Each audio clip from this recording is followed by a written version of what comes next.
की शरण तुम्हारी आशा,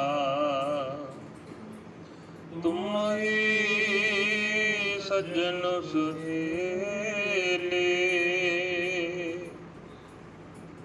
राखो रखनहार दयाला, नानक करके बोले।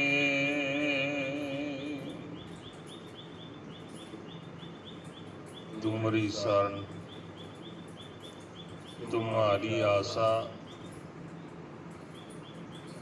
तुम ही सज्जन सुहेले।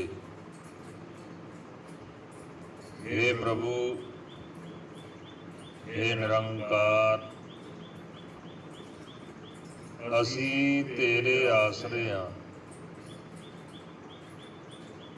ਤੇ ਸਾਨੂੰ ਤੇਰੀ ਸਹਾਇਤਾ ਦੀ ਆਸ ਹੈ। ਤੂੰ ਹੀ ਸਾਡਾ ਸੱਜਣ ਹੈ ਤੇ ਤੂੰ ਹੀ ਸਾਨੂੰ ਸੁੱਖ ਦੇਣ ਵਾਲਾ ਹੈ। ਗੁਰਬਾਣੀ ਦਾ ਫਰਮਾਨ ਹੈ,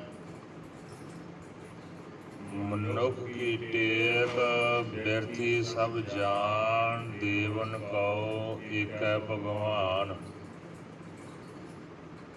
ਜੇ ਅਸੀਂ ਕਿਸੇ ਮਨੁੱਖ ਦਾ ਆਸਰਾ ਲੈਂਦੇ ਹਾਂ, ਉਸਦਾ ਸਹਾਰਾ ਲੈਂਦੇ ਹਾਂ, ਤੇ ਉਹ ਸਹਾਰਾ ਦੇਣ ਵਾਲਾ ਨਹੀਂ, ਕਿਉਂਕਿ ਜੀਵ ਇੱਥੇ ਰਹਿਣ ਵਾਲਾ ਨਹੀਂ। ਇਸ ਦਾ ਸਰੀਰ ਵੀ ਇੱਕ ਦਿਨ ਮਿੱਟੀ ਦੀ ਢੇਰੀ ਹੋ ਜਾਣਾ ਹੈ। ਇਹ ਜੀਵ ਸੰਸਾਰਿਕ ਮੋਹ ਮਾਇਆ ਦੇ ਵਿੱਚ ਫਸਿਆ ਹੋਇਆ ਹੈ, ਜੋ ਆਪ ਰੋਗੀ ਹੈ, ਆਪ ਦੁਖੀ ਹੈ,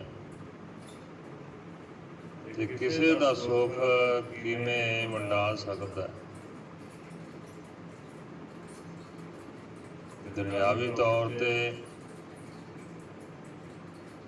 ਜਦੋਂ ਕੋਈ ਮਨੁੱਖ ਦੁਖੀ ਹੁੰਦਾ ਹੈ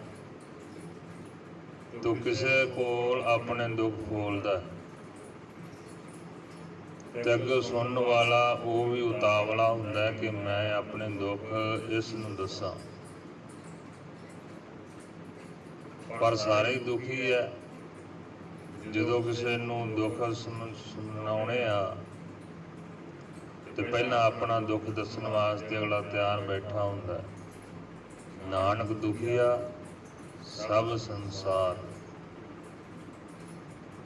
ਜੋ ਵੀ ਜੀਵ ਇੱਥੇ ਆਇਆ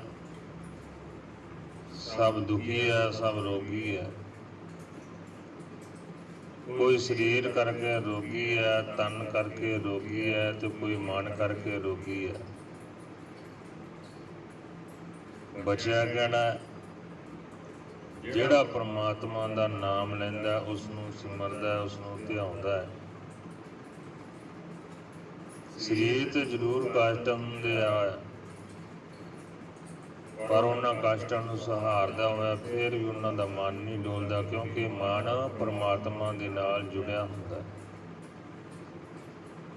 ਜਿਸ ਦਾ ਮਨ ਉਸ ਪਰਮਾਤਮਾ ਨਾਲ ਜੁੜਿਆ, ਵਾਹਿਗੁਰੂ ਨਾਲ, ਅੱਲਾ ਨਾਲ ਜੁੜਿਆ, ਪਰਵਤਗਾਰ ਨਾਲ ਜੁੜਿਆ, ਤੇ ਉਹ ਤਨ ਤੋਂ ਡੋਲਦਾ ਨਹੀਂ, ਕਿਉਂਕਿ ਉਸ ਇਨਸਾਨ ਦਾ ਮਨ ਪਰਮਾਤਮਾ ਦੇ ਨਾਲ ਜੁੜਿਆ। ਤੇ ਗੁਰੂ ਸਾਹਿਬ ਜੀ, ਧੰਨ ਧੰਨ ਸ੍ਰੀ ਗੁਰੂ ਨਾਨਕ ਦੇਵ ਜੀ, ਅਖੀਰਲੀ ਪੰਕਤੀ ਤੇ ਕਹਿੰਦੇ ਆ ਕਿ ਰਾਖੋ ਰਾਖਨਹਾਰ ਦਿਆਲਾ, ਨਾਨਕ ਕਰਕੇ ਬੋਲੇ। ਭਾਵ, ਹੇ ਦਇਆਵਾਨ, ਹੇ ਨਿਰੰਕਾਰ, ਸਭ ਦੀ ਰੱਖਿਆ ਕਰਨ ਵਾਲੇ, ਤੂੰ ਸਾਡੀ ਰੱਖਿਆ ਕਰ। ਤੇ ਗੁਰੂ ਨਾਨਕ ਦੇਵ ਜੀ ਆਖਦੇ, ਨਾਨਕ ਆਖਦਾ ਕਿ ਅਸੀਂ ਤੇਰੇ ਘਰ ਦੇ ਗੁਲਾਮ ਹਾਂ। ਤੇ ਗੁਰਮ ਪਿਆਰੋ, ਧਨਾਲ ਸ੍ਰੀ ਰਾਗ ਦੇ ਵਿੱਚ ਪੰਜਵੀਂ ਪਾਤਸ਼ਾਹ ਦੀ ਬਾਣੀ ਹੈ। ਜੇ ਸਮਾਂ ਮਿਲਿਆ ਤਾਂ ਪੂਰੇ ਸ਼ਲੋਕ ਦੀ ਪੂਰੀ ਵਿਆਖਿਆ ਕਰਾਂਗੇ ਇਸ ਪੂਰੇ ਹੁਕਮਨਾਮੇ ਦੀ। ਹੁਣ ਗੁਲਾਮ ਕਹਿਣਾ ਸੌਖਾ ਹੈ, ਆਪਣੇ ਹੁਕਮ ਖਸਮ ਦਾ ਹੁਕਮ ਮੰਨਣਾ ਗੁਲਾਮ ਹੈ। ਗੁਲਾਮ ਕਿਸ ਦੇ? ਅਸੀਂ ਲੋਕਾਂ ਦੇ ਗੁਲਾਮ ਨਹੀਂ, ਉਸ ਪਰਮਾਤਮਾ ਦੇ ਗੁਲਾਮ।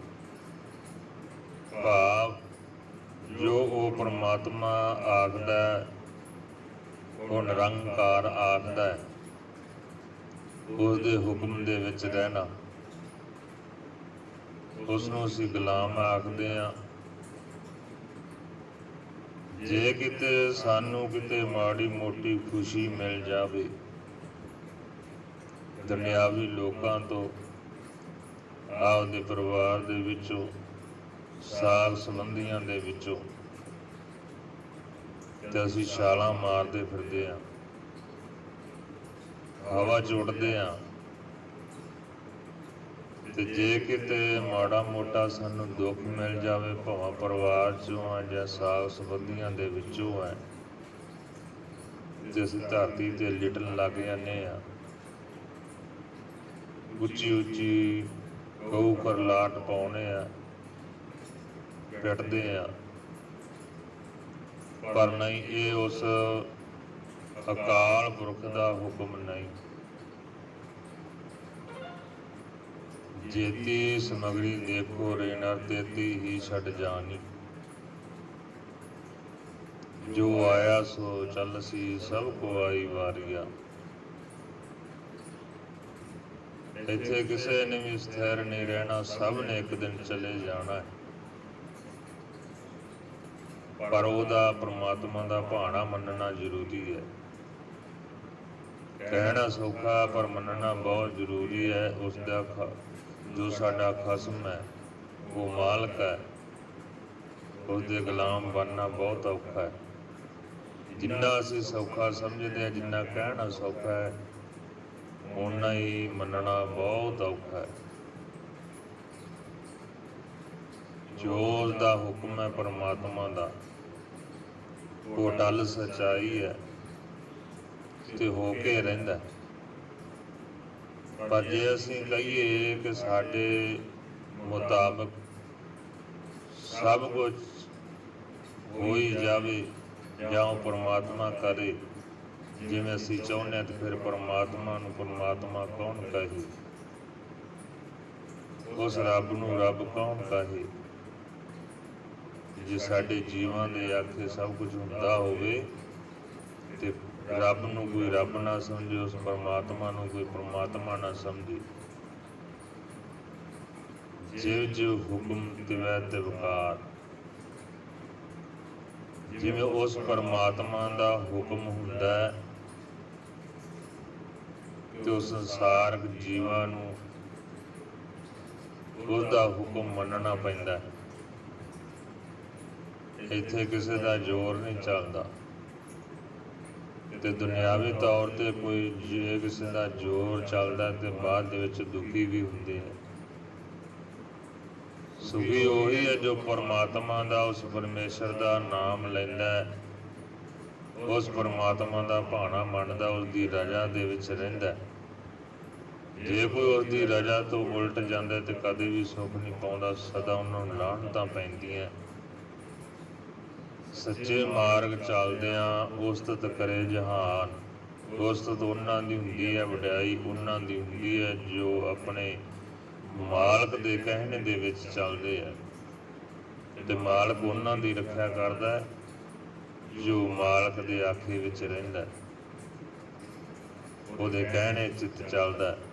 ਜਿਵੇਂ ਮਾਲਕ ਕਹਿੰਦਾ ਉਹਨੂੰ ਸੱਤ ਕਰਕੇ ਮੰਨਦਾ, ਉਹ ਜੀਵ ਖੁਸ਼ੀ ਪ੍ਰਾਪਤ ਕਰਦਾ ਆਪਣੇ ਮਾਲਕ ਦੀ।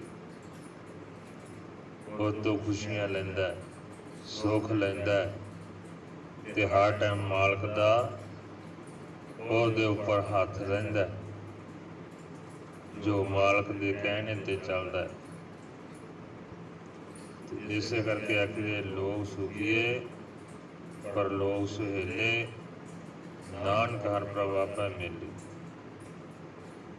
ਤੇ ਇਸ ਕਰਕੇ ਅਸੀਂ ਉਸ ਪਰਮਾਤਮਾ ਦੇ ਗੁਲਾਮ ਬਣਨਾ, ਅਸੀਂ ਉਸ ਦੀ ਅਧੀਨਗੀ ਨੂੰ ਮੰਨਣਾ, ਕਿਉਂਕਿ ਸਾਡਾ ਉਹ ਰੱਖਿਅਕ ਹੈ, ਸਾਨੂੰ ਪਾਲਣ ਵਾਲਾ ਹੈ, ਸਾਡੀ ਸਹਾਇਤਾ ਕਰਨ ਵਾਲਾ ਹੈ।